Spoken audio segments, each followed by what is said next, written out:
cinétique ordinaire qui se fait en phase homogène, c'est-à-dire en phase liquide ou en phase gaz, mais homogène, c'est-à-dire dans la même phase, c'est justement, ça se passe sur deux phases différentes entre le gaz et le solide, puisqu'il y a un catalyseur solide, il y a le gaz qui vient s'absorber et réagir.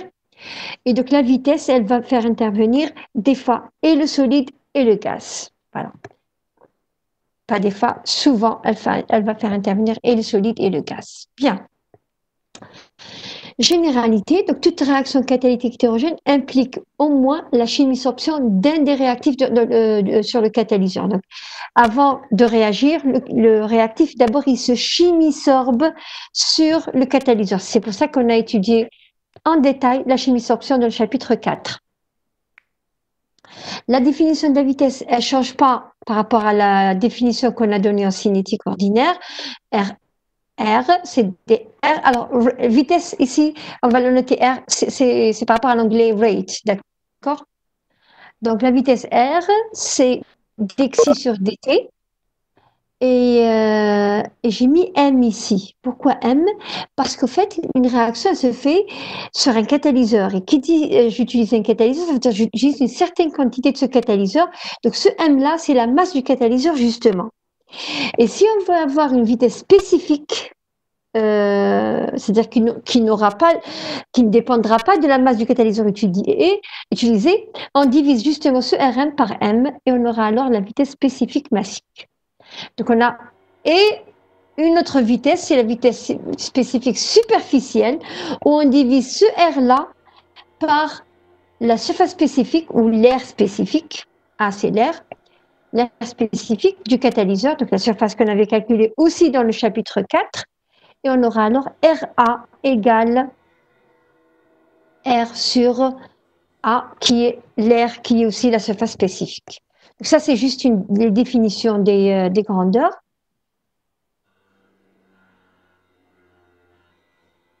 La deuxième diapo aussi, c'est... Alors, on a besoin juste d'un petit truc ici, mais bon, j'étais obligée quand même de le donner. Alors, regardez bien avec moi comment se fait la réaction. Regardez sur ce schéma-là. Ça, c'est notre catalyseur. Il possède des pores. Des pores, on avait dit, c'est comme des trous. Et donc, notre produit, justement, notre réactif d'abord, il va rentrer dans ce pore, il va réagir, il va ressortir en tant que produit. Donc, les étapes d'arrivée du produit vers du réactif dans le pore, ça s'appelle la diffusion, le transport et la diffusion.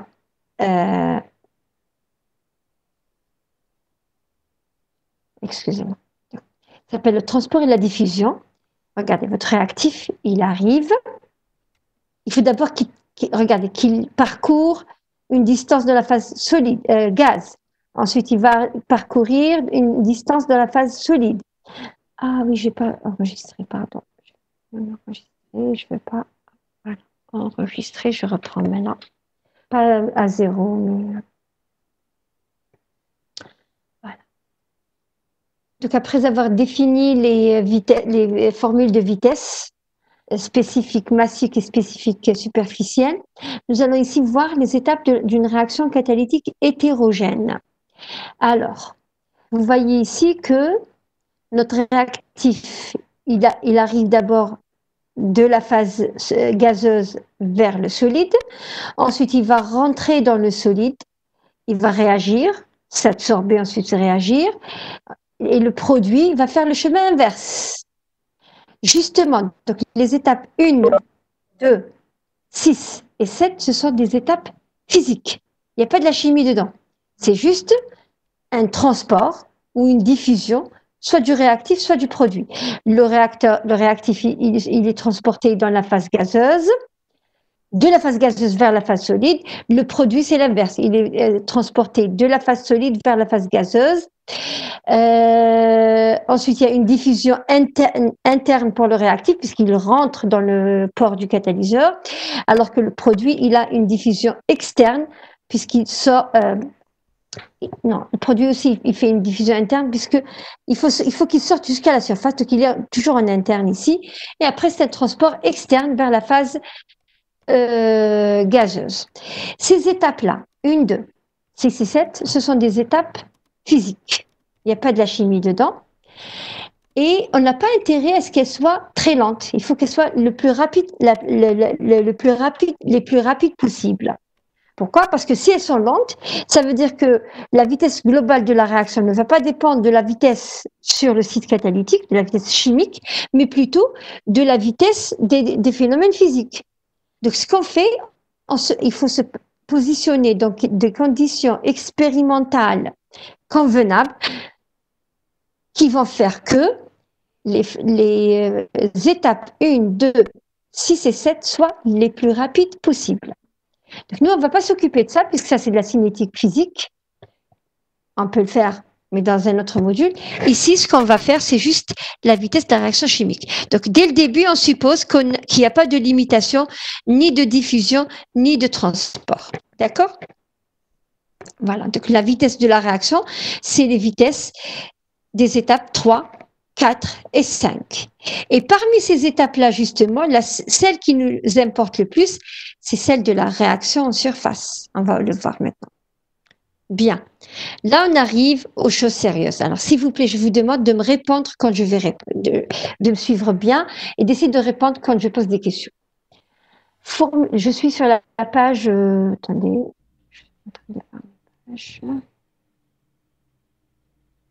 Sur la page 4, merci. Je suis sur la page 4. Donc, au début, j'ai commencé par justement donner les notations, comme on va noter les vitesses. Parce que c'est pas quelque chose de... On a déjà noté quelques vitesses, puisqu'on a fait déjà les équilibres d'absorption et de désorption, mais là, on va s'en occuper plus précisément. Alors, bien. Alors, la vitesse ici, alors, ça c'est quoi? C'est quoi comme réaction?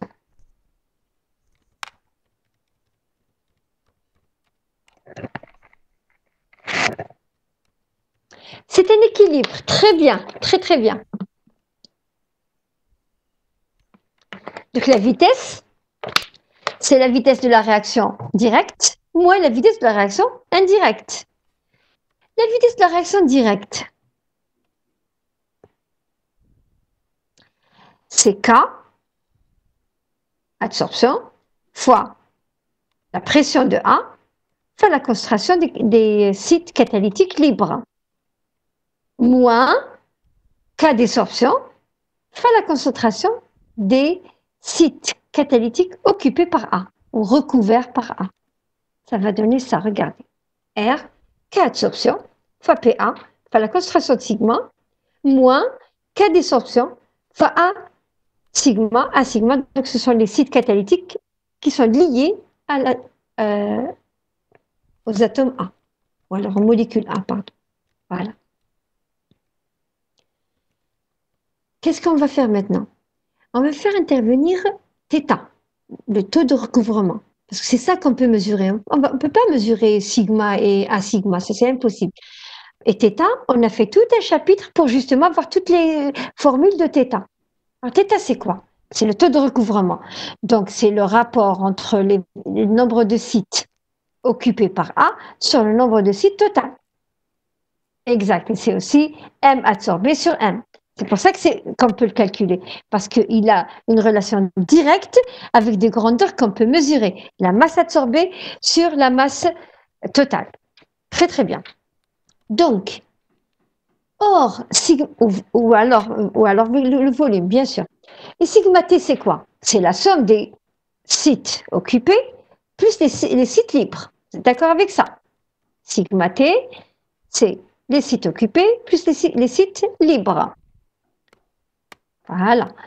Alors, ça va me permettre ici de calculer, d'écrire A sigma en fonction, A sigma et sigma en fonction de θA et de sigma T.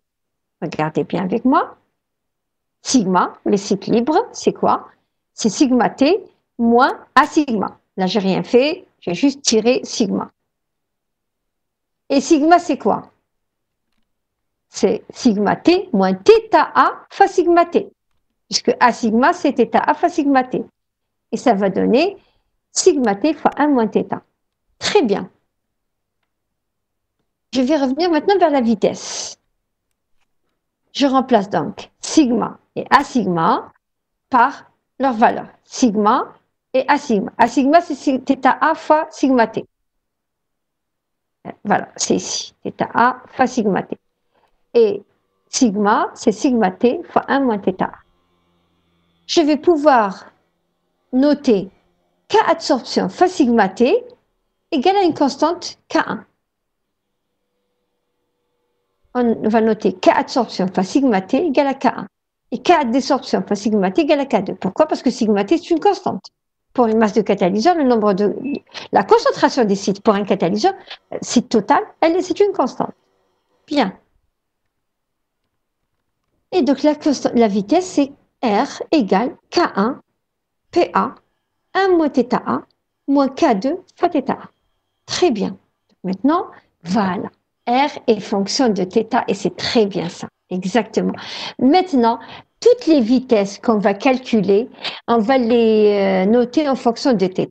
Et nous, on a les formules de θ, donc on pourra à chaque fois remplacer θ par sa valeur et avoir des calculs intéressants, des formules intéressantes. Bien. Ça, c'est la vitesse d'équilibre d'absorption. Pardon.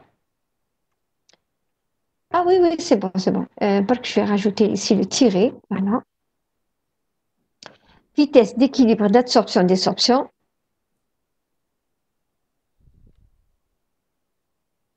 Dans le cas où A est le seul gaz qui s'absorbe.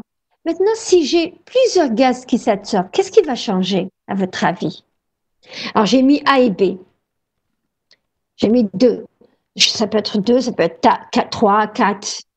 Qu'est-ce qui va changer? Ce qui va changer, c'est que les sites, ce sigma T total, voilà, ce sera plus uniquement A sigma plus sigma, mais ce sera A sigma plus B sigma plus sigma. Parce que les sites, ils seront recouverts de A et de B. Alors, regardez d'abord. Alors, c'est le même équilibre. Hein. C'est toujours A qui s'équilibre. Je m'intéresse à la vitesse d'absorption de A. Mais s'il y a du B qui est aussi absorbé, il va rentrer dans les formules. Regardez comment. Donc, ça ne change pas. C'est la même chose. C'est la même réaction. Ce qui va changer, c'est qu'on va avoir aussi θB. Et sigma T, ça va être égal à quoi? À A sigma plus B sigma plus sigma. D'accord? Voilà, exactement. Et donc, sigma égale à sigma T moins A sigma moins B sigma. Et donc, sigma, c'est sigma T moins θ A, sigma T moins θ B, sigma T. Et regardez, maintenant, sigma, c'est en fonction de θ A et de θ B. Je remplace. Voilà ce que ça donne. Et la même chose, on va poser que K absorption fois sigma T, c'est K1. Et K désorption fois sigma T, c'est K2. Et ça va donner R égale K1 PA 1 moins θ A moins θ B moins K2 fois θ A. OK? J'ai oublié le plus.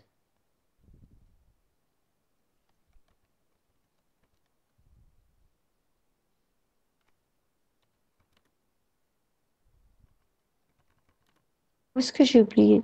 Ah oui, vous avez raison, merci beaucoup.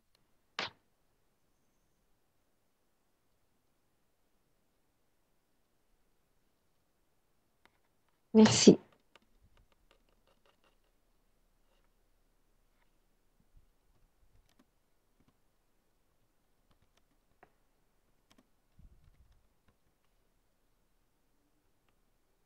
Voilà la deuxième vitesse. Ça, c'est la vitesse d'absorption lorsque la vitesse d'absorption de A, lorsqu'il y a un deuxième gaz qui s'absorbe avec. Si on avait un troisième gaz, et bien ici, on aura 1 moins θA, moins θB, moins θC. D'accord? Maintenant, réaction de surface. Vitesse d'une réaction de surface. Je vais rajouter vitesse ici. À votre avis, c'est égal à quoi? J'écris d'abord la réaction. Voilà. Dites-moi, c'est égal à quoi, à votre avis? C'est encore un équilibre. Alors,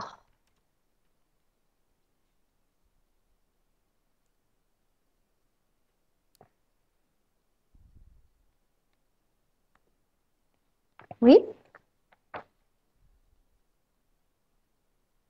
Non, non, non, non. Regardez, appliquez ce que vous avez appris en cinétique. C'est un équilibre. Donc, R égale à quoi? R égale à K, K1 fois A sigma. Après, je vais noter, bon, vous allez voir ce que j'ai noté, hein. K, K1 fois A sigma, moins K2 fois B sigma. Est-ce que vous êtes d'accord avec ça? R égale à K fois A sigma, la constante fois, ici K1 et K2, vous allez le voir maintenant. Θ A, c'est A sigma sur sigma T. Θ B, c'est la même chose. Et je vais avoir, comme tout à l'heure, et regardez ce que je vais avoir. Surface maintenant, c'est la vitesse de la réaction de surface. La réaction de surface, je maintenant, un réactif qui est absorbé, il va réagir pour donner un produit qui est, d'ailleurs, je devrais mettre pas B, mais plutôt P, qui veut dire produit. D'ailleurs, tout à l'heure, j'ai toujours noté P, et c'est mieux, peut-être même, là, voilà, je vais mettre réactif, R. Là, c'est une réaction. La différence, c'est ça. C'est qu'ici, c'est un réactif qui va donner un produit. Voilà. Oui, attendez. Ce qui va changer, oui, mais bon, il va y avoir beaucoup de choses à changer. R ici. Ici, c'est P. Ici, c'est R. Ici, c'est P.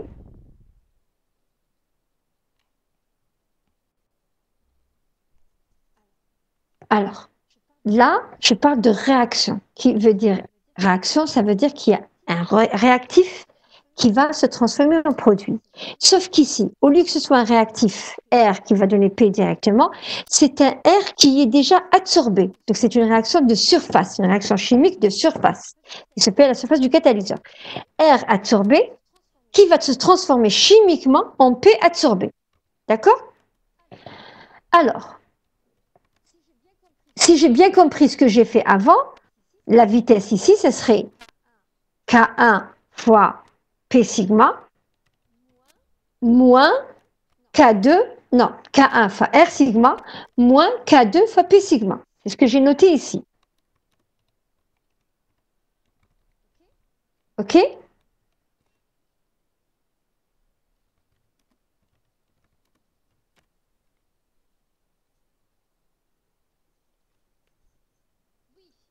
Oui, ici c'est plutôt, voilà, ici c'est pas l'absorption. Ici c'est, regardez, le 1 et le 2, j'ai fait l'absorption. Le 3, j'ai fait la réaction. Voilà, à l'intérieur du porc, exactement. On s'intéresse à la réaction chimique qui a lieu à l'intérieur du porc. La vitesse de la réaction chimique, c'est K fois R sigma moins K' fois P sigma. Or, θR, c'est R sigma sur θT, sigma T, pardon, et θP, c'est P sigma sur sigma T. Ça se passe donc exactement comme tout à l'heure, et on va poser K sigma T, c'est K1, et K' sigma T, c'est K2, et ça va donner ce genre de réaction, de formule. R, K1 fois θR, moins K2 fois θP. Si je vous dis maintenant que la réaction elle est totale, qu'est-ce que vous allez écrire pour R?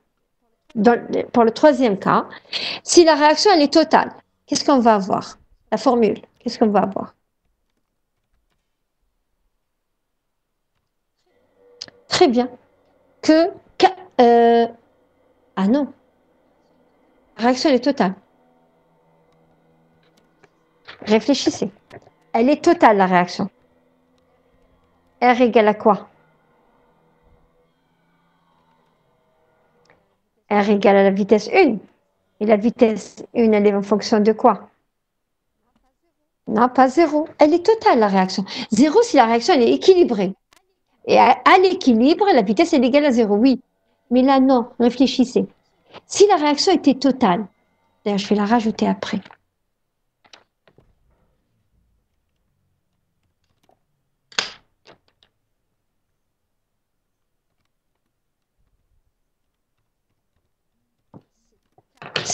K1, R, ça va être égal K1 fois θ R, exactement, exactement, exactement. Ça va être, non, même si la réaction est totale, mais elle a une vitesse pour arriver à la fin. Voilà, θ.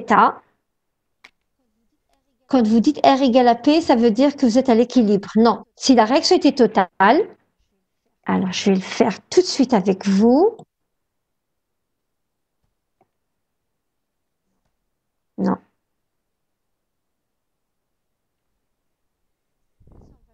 De toute façon, on va le faire après, mais c'est CTRL V.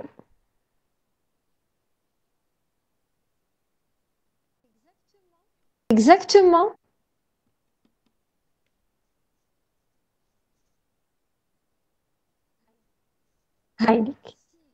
Donc, si la réaction est totale, R égale K1, en fait c'est K, c'est pas K1, c'est K tout court, parce qu'il y a une seule constante de vitesse, fois θ R. Je vais le reprendre après au propre. Ça, c'était juste pour vous montrer comment se notent les vitesses de réaction. Vous allez voir qu'après, on va beaucoup simplifier les choses quand on fera les modèles. Allez, on passe à la page 5. Alors, le mécanisme, il est constitué des étapes adsorption, réaction de surface et désorption. Voilà. Voilà. Voilà comment se fait la réaction. Donc, votre réactif, il s'adsorbe. Ensuite, sous sa forme adsorbée, il va réagir. Et le produit adsorbé va se désorber. Voilà les étapes. Si je dois écrire maintenant des réactions, regardez la première. Un gaz plus sigma égale à A sigma. Ça, c'est l'équilibre d'adsorption de A. La deuxième étape, ça serait quoi? A sigma qui donne B sigma. Ça, c'est la réaction de surface. Exactement. Ensuite, B sigma qui donne B gaz plus sigma. Ça, c'est la désorption de B. Exactement. Et voilà l'équation, la réaction totale, c'est celle-là. Nous, on s'intéresse à la transformation de A en B. Mais au lieu que ça se fasse directement, elle se fait en passant par ces étapes parce qu'elle fait intervenir la surface d'un catalyseur. Très bien. Alors, donnez-moi, s'il vous plaît, essayez maintenant de réfléchir. On l'a déjà fait, les équations de la réaction 1, les équations de vitesse, pardon, de la réaction 1, de la réaction 2 et de la réaction 3. Oui, mais vous allez voir, vous allez voir. Et non, après, le but, c'est de trouver la vitesse de la réaction, de toute la réaction. Alors, si on revient maintenant à la logique de la cinétique, ces réactions-là, elles sont comment? A qui donne A sigma qui donne B sigma qui donne B. Ce sont des réactions comment? Équilibre, mais aussi, ce sont des équilibres, mais aussi consécutives. Très bien, très bien. Et on avait dit que pour A sigma, B sigma, ce sont des intermédiaires. D'accord? Pour le moment, on ne va pas s'occuper de ça. Mais en fait, si vous voulez, si on veut vraiment résoudre le problème de ces réactions, on doit être dans la logique que ce sont des réactions équilibrées, consécutives. Et on va leur appliquer les lois justement des réactions consécutives. Très bien. Expression des vitesses pour chacune des étapes. R1, l'étape 1, R1, c'est ce qu'on a fait tout à l'heure. R2, c'est ce qu'on a fait tout à l'heure. Et R3, elle est légèrement différente. Pourquoi? Pourquoi R3 ne ressemble pas? R3, c'est quoi? C'est la désorption. Donc, regardez, la réaction directe, elle fait intervenir B sigma. Si elle fait intervenir B sigma, donc B sigma, c'est θ.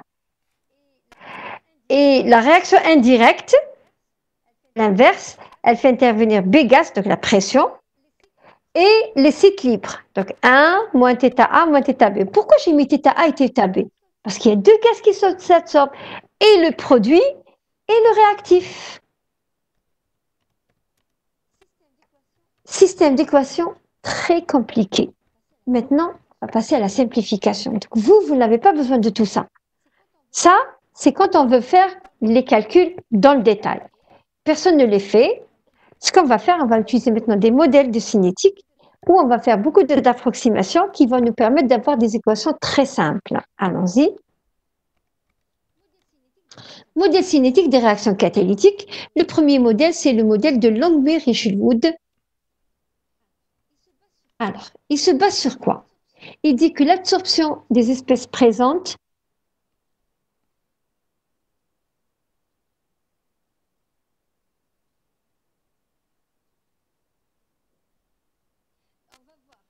on va voir, justement. On va voir si il y a des équilibres et il y a des équilibres et il y a des réactions totales. Vous allez voir. Très bien, c'est très bien dit. Alors, justement, qu'est-ce qu'il dit Langmuir-Richelwood? Il dit l'absorption des espèces présentes obéit aux lois de Langmuir, c'est-à-dire que θ, vous allez le calculer selon Langmuir. Ça, c'est de 1. Mais ça sera valable même pour le deuxième modèle. Il n'y a que deux modèles. Hein. Il y a le modèle de Langmuir-Richelwood et il y a le modèle de Euler-Idéal. D'accord? Bien. L'absorption des espèces présentes obéit au modèle de Langmuir. Les étapes d'absorption et de désorption sont rapides par rapport à celles de la transformation chimique.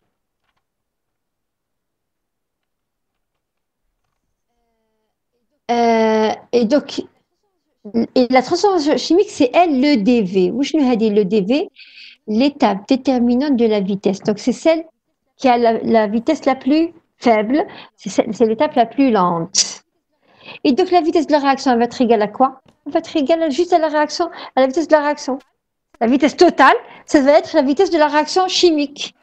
Donc, on ne va pas s'occuper des adsorptions et désorptions. Attendez. Ça, c'est juste. Je voulais rajouter.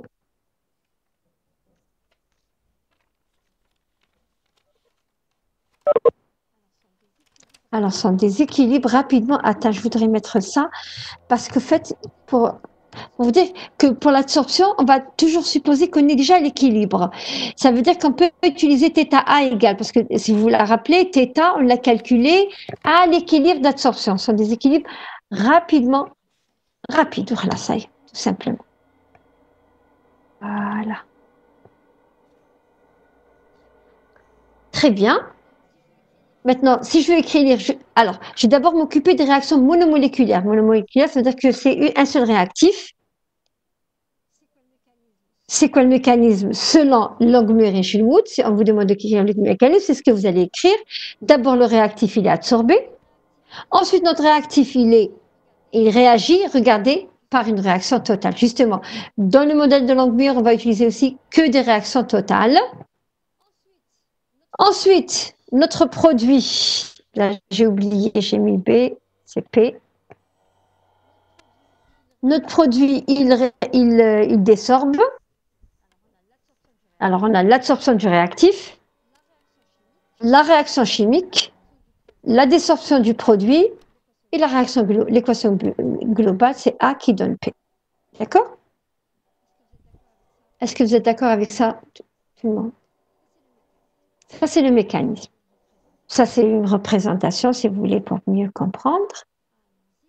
Allons-y. Si on doit écrire maintenant l'expression de vitesse, dites-moi.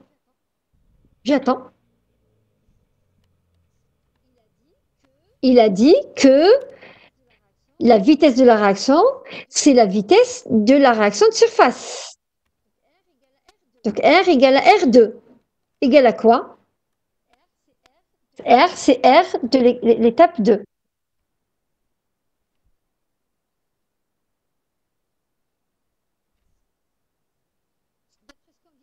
D'après ce qu'on vient de faire. Et c'est une réaction totale. Donc R égale à K fois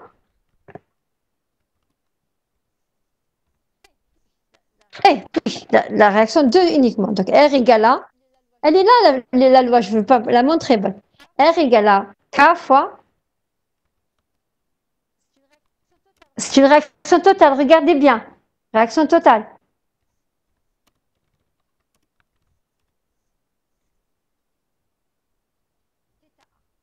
θA. Ici, le réactif il s'appelle A, donc R égale R2 égale K fois θA. Oui, c'est A sigma, et A sigma, c'est justement θA. θA fois sigma T, et sigma T trompe la constante, donc on va avoir K fois θA. C'est bon? Voilà, très très bien. Maintenant, dans le cas général, A et P, produit.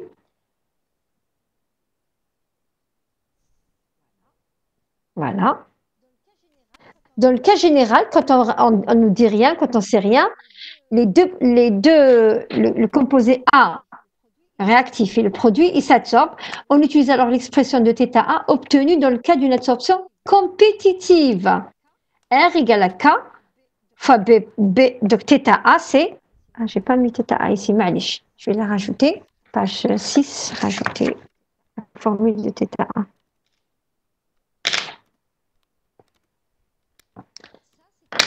Ça, c'est θ A dans le cas où on a l'absorption de deux gaz. BAPA sur 1 plus la somme des BI-PI. Ici, les deux gaz qui s'absorbent, ce sont le gaz A, le réactif, et le produit. D'accord? Voilà. R, qu'est-ce que ça donne? Premier cas.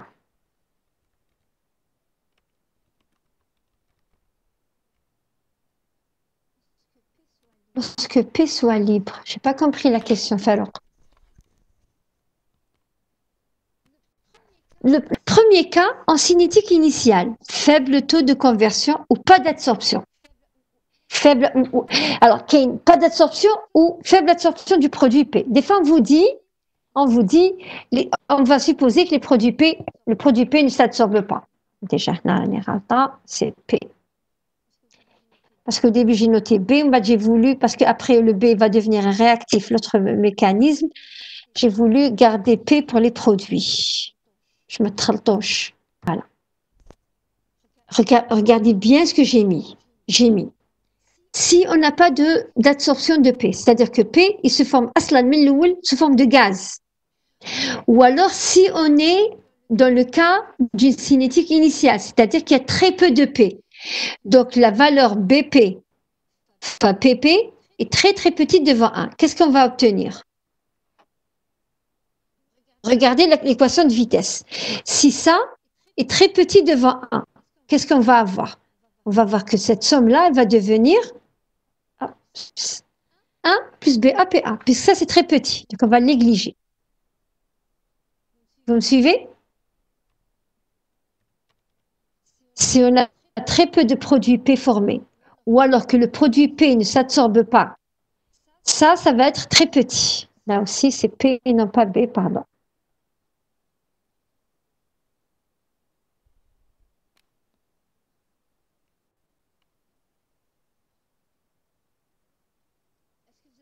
Est-ce que vous êtes d'accord avec ça maintenant?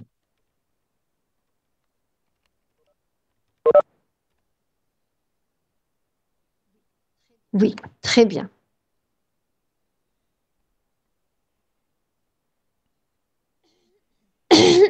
On continue. Les cas limites maintenant. Quels sont les cas limites? Si on suppose que le recouvrement de A est faible, c'est-à-dire qu'on a très peu de A absorbé, ou alors la constante B de l'absorption de A, elle est très faible. On va voir que BAPA est très petit devant 1. L'équation de vitesse, elle va devenir R égale à K fois BA fois PA, puisque ça va être égal à 1. Cette somme-là va être égale à 1. Et ça va être égal à K apparent fois PA. Regardez comment l'équation de vitesse, elle se simplifie. Si maintenant, le recouvrement de A est très important, au contraire, ça veut dire que BAPA est très grand devant 1. Ça veut dire que BAPA plus 1 est égal à BA plus PA, BA fois PA. Et donc, ça va simplifier et on va avoir R égale K. Voilà. Et la réaction, elle est d'ordre 0 par rapport à 1. Vous voyez? Alors, le truc, c'est qu'il faut comprendre ça. Si vous comprenez ce genre de... c'est-à-dire, si vous savez traduire cette phrase en expression mathématique, tout devient simple. Le but ici, c'est d'avoir ça. Parce que tous, vous allez pouvoir normalement calculer ça. Trouver ça, c'est très facile. Après, c'est les discussions. On vous dit, le produit P ne s'absorbe pas. Que devient l'équation de vitesse? Ou alors, on vous donne une équation de vitesse et on vous demande quelles sont les approximations qu'on a fait. C'est à vous de les trouver. D'accord? Bien. Deuxième cas.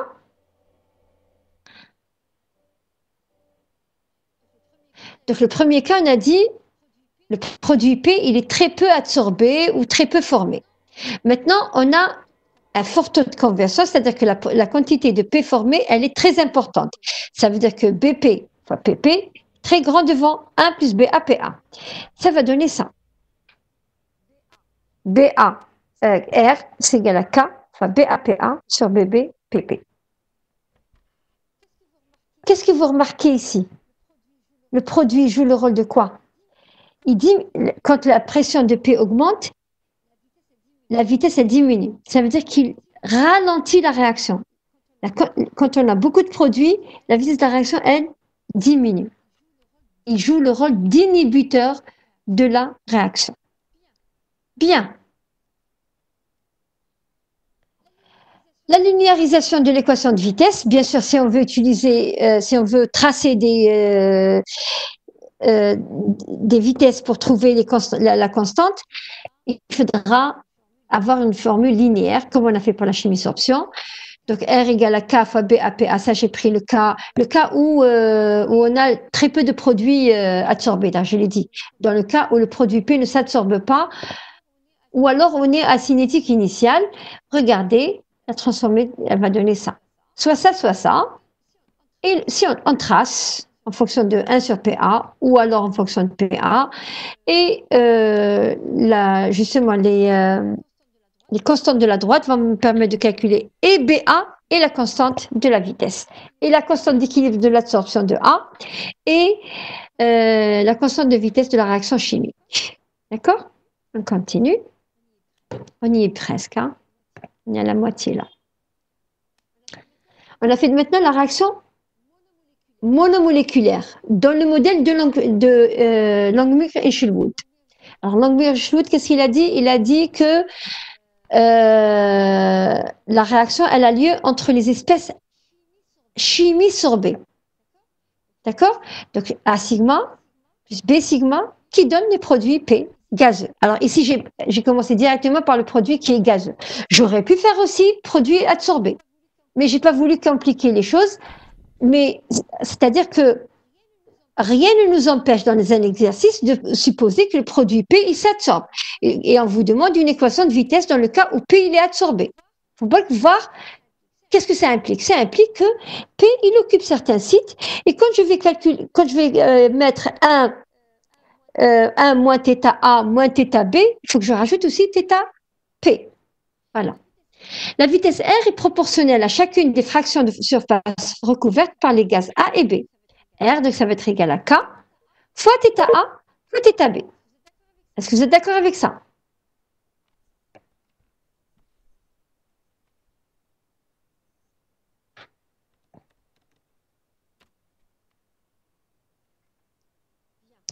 Bien. Alors ici, on a deux cas aussi, deux cas extrêmes. Soit les A et le B, ils occupent les mêmes sites. Ça veut dire qu'on a une absorption compétitive. Et ça, on l'a fait en cours de chimie-sorption. On a parlé d'absorption compétitive. Donc, θ A égale à BAPA sur 1 plus BAPA plus BBPB. Et θ B, c'est la même chose. Sauf que ici, c'est B fois PB. Et R, donc ça va être égal à, regardez la formule de la vitesse. Bien.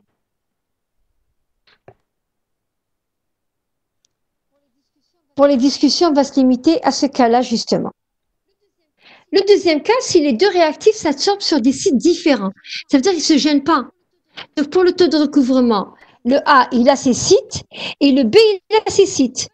Donc, il y a pas, donc l'équation de vitesse, elle va, θ A et θ B, regardez leur formule, c'est comme s'ils étaient chacun tout seul, puisqu'ils ont chacun, il a ses sites à lui. Donc, il ne se gêne pas, il n'y a pas de compétition, et R va devenir comme ça. Donc, je ne vais pas utiliser celui-là pour la discussion, je vais utiliser le premier cas. Le mécanisme, je vais donner les étapes. C'est exactement, après, c'est de la répétition. Vous allez voir, c'est vraiment de la répétition. Ici, j'ai pris le cas où le produit s'absorbe. Donc, la première étape, c'est l'absorption de A. La deuxième étape, c'est l'absorption de B. Ensuite, c'est la réaction entre A adsorbé et B adsorbé pour donner le produit adsorbé. Ensuite, on a la désorption du produit et la réaction globale. Si je prends maintenant le cas où les produits ne s'absorbent pas, eh ben, j'aurai cette étape qui va sauter. Celle-là.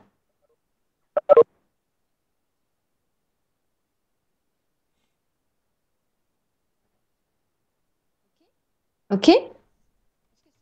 Est-ce que vous êtes d'accord avec ça?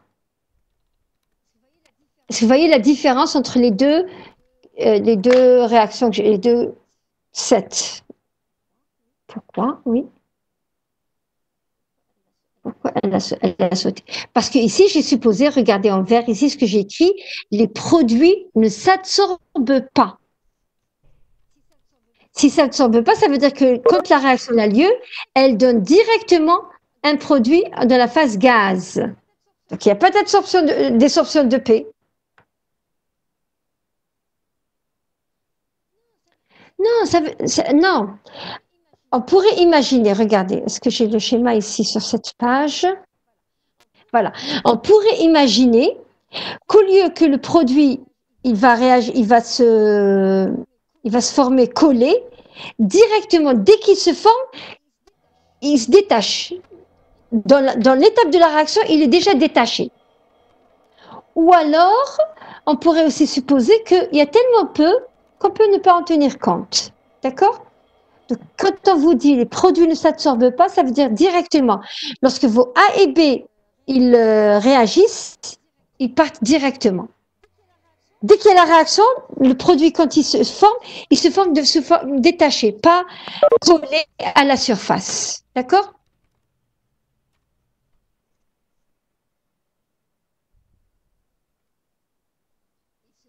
Il se forme déjà libre, exactement. C'est exactement ça. Très bien, on continue. On y est presque. Hein. Alors, équation de vitesse, dans le cas où les deux réactifs s'absorbent sur le même site, donc l'équation de vitesse, on l'avait trouvée tout à l'heure, on va maintenant faire les discussions. Premier cas, les deux réactifs A et B sont fortement absorbés. Dites-moi, qu'est-ce que ça implique, maintenant qu'on commence à bien comprendre. Si les deux réactifs A et B sont fortement absorbés, qu'est-ce que ça implique? Ça implique que BAPA plus BBPB est très grand devant 1. Et ça va donner ça. Vous voyez? Fortement absorbé, ça veut dire que ça est plus grand que 1. Donc, on garde que BAPA plus BBPB. Vous savez, c'est facile. Donc, il suffit de bien lire l'énoncé d'un exercice. Maintenant, deuxième cas. Les deux réactifs sont faiblement absorbés. C'est-à-dire que BAPA plus BBPB est très petit devant 1. Donc, on va avoir l'inverse. R égale K fois BAPA fois BBPB. Puisque ça, cette somme-là, elle va être égale à 1. Bien. Troisième cas, l'un des réactifs est faiblement absorbé. Prenons pour exemple B. Donc maintenant, il reste 1, exactement, oui. Il reste 1, voilà. Troisième cas, donc l'un des deux réactifs, il est faiblement absorbé. Par exemple B, j'aurais pu dire A, mais bon, il faut que je décide. Dans l'exercice, ils vont me dire est-ce que c'est A ou B. Mais moi, j'ai supposé que c'était A qui était faiblement absorbé. S'il est faiblement absorbé,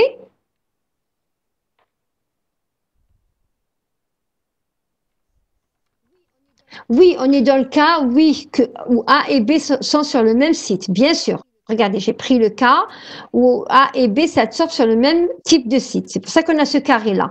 Si c'était pas ça, on aurait eu 1 plus BAPA pour A et 1 plus BBPB pour B. Alors, l'un des réactifs est faiblement absorbé. Donc, ça veut dire que BB, PB, très petit devant 1 plus BA, PA. Ça va donner, pardon, ça va devenir comme ça l'équation. Là aussi, j'aurai deux cas. Faible concentration de A, c'est-à-dire que PA est très petit devant A, ou forte concentration de A, c'est-à-dire que PA très grande devant A, devant 1, pardon, et ça va me donner deux équations encore. Donc vous n'allez pas apprendre ces équations, ça sert à rien. Il faudra les retrouver selon ce qu'on vous dit dans l'exercice. D'ailleurs, quand on va faire, oui, très bien, vous avez bien remarqué, très bien. Et la chose importante ici, regardez, on trouve un ordre -1, puisque regardez, BAPA, c'est dans le dénominateur. Ça veut dire que si je le remonte, ça va être PA à la puissance -1. Oui, dans la catalyse, contrairement à la cinétique homogène, on a des ordres négatifs. Et on a aussi des ordres fractionnaires, c'est-à-dire 1/2, 3/2. Pourquoi? Alors, ici, ça veut dire quoi? En fait, un ordre égal à -1, ça voudrait dire quoi? Ça veut dire que la réaction, elle est inhibée par son réactif. C'est-à-dire que si vous avez beaucoup de A qui s'absorbent, il va empêcher la réaction d'avoir lieu. C'est normal. S'ils sont tous absorbés trop proches l'un des autres, les uns des autres, ils vont pas laisser la place à B pour venir s'absorber et réagir. Et c'est pour ça que si on a beaucoup de A, il ne faut pas travailler à concentration de A très élevée. Si on travaille à une concentration de A très élevée, ça va baisser la vitesse de la réaction. Pourquoi? Parce que ça va empêcher A de rencontrer B et de réagir, puisque la réaction ici, c'était A plus B, pas A wahdo. Vous me comprenez?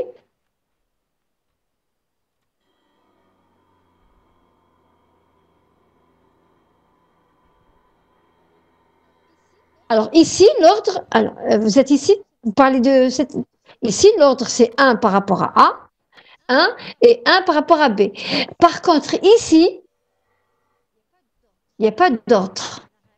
La relation, elle est tellement compliquée qu'on ne peut pas parler d'ordre. On dit que la réaction, elle n'admet pas... Si l'équation de vitesse est celle-là, la réaction, elle n'admet pas d'ordre, ni par rapport à A, ni par rapport à B. D'accord? C'est d'accord?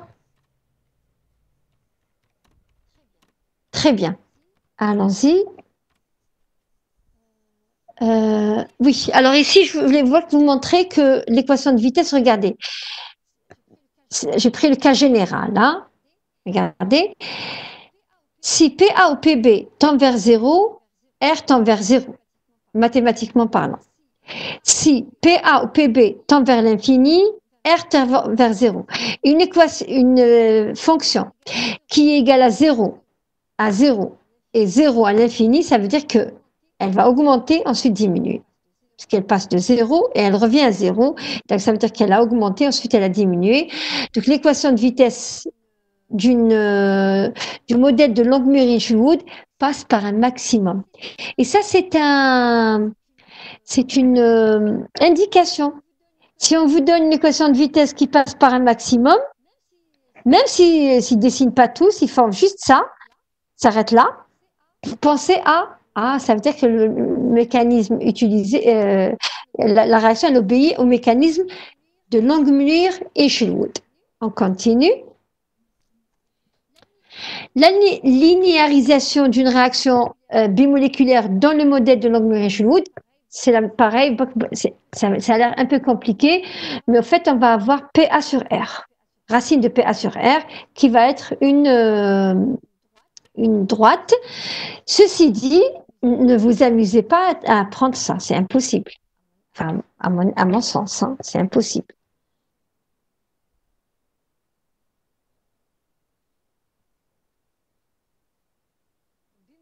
Bimoléculaire, bien sûr, il faut tracer racine de PA sur R en fonction de PA. Si c'est une droite, ça veut dire qu'on est bien dans ce modèle-là. Le modèle de Hiller idéal, alors lui, il s'applique qu'aux réactions bimoléculaires, dès le début. Ce modèle se base sur les mêmes hypothèses que celles du modèle de Langmuir-Hushwood, sauf que la réaction se fait entre la molécule A chimie sorbée et la molécule B gazeuse. Donc, et si en plus on prend l'hypothèse que les produits ne s'absorbent pas, voilà le mécanisme, comment il va s'écrire. A plus sigma, A sigma, donc l'absorption de A sigma plus B gaz qui donne P, produit de la réaction gazeux. Vous voyez la différence? A sigma va réagir avec la molécule B gazeuse directement. Regardez, le A, il va réagir directement avec le B qui est en phase gaz pour donner le produit. Dites-moi quelle serait l'équation de vitesse de ce mécanisme, à votre avis. Bien sûr, on a dit c'est les mêmes hypothèses. Ça veut dire que toujours la réaction de surface, c'est le DV, l'étape déterminante de vitesse. Allez-y.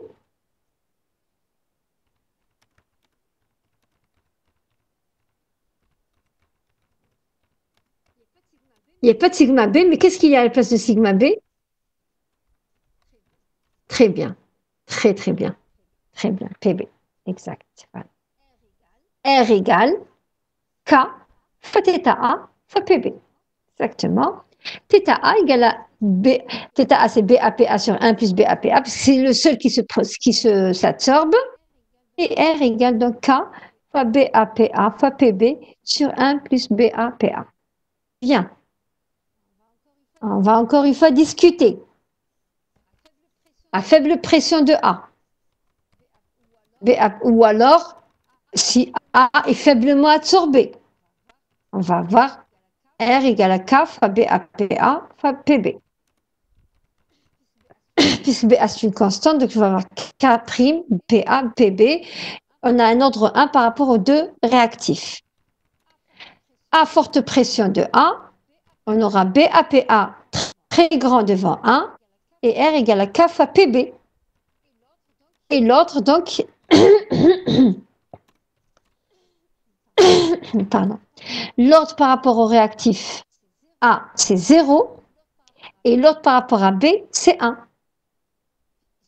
Puisque l'équation de vitesse l'équation de vitesse ne fait pas apparaître A, ça veut dire que l'autre par rapport à A, il est égal à 0. La vitesse, elle ne dépend pas.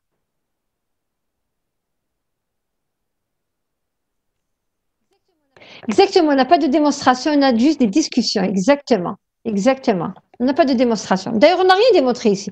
On n'allait rien démontrer. Vous allez voir. L'exercice, il est complet, il y a tout dedans. Vous allez voir.